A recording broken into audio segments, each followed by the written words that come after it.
একেই বলা হয় সোনালী ফসল।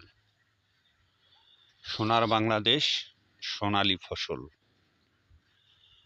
এটাই হচ্ছে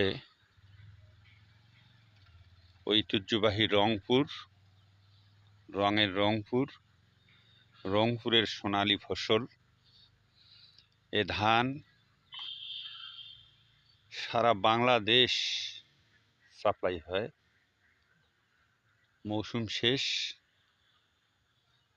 15 টন 16 টন ট্রাক লাগবে, ধান লোড করবে আর নিয়ে যাবে বড় বড় রাইস মিল এখান থেকে, আমাদের এই রংপুর অঞ্চল থেকে।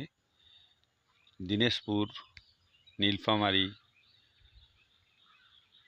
জয়পুরহাট, লালমনিরহাট, কুড়িগ্রাম, গাইবান্ধা, এই রংপুর বিভাগের যে 8টা ডিস্ট্রিক্ট আছে, প্রত্যেকটা ডিস্ট্রিক্টেরই ধান সব অটোমিল যাবে, অটোমিল থেকে চাউল হয়ে বের হবে, সবাই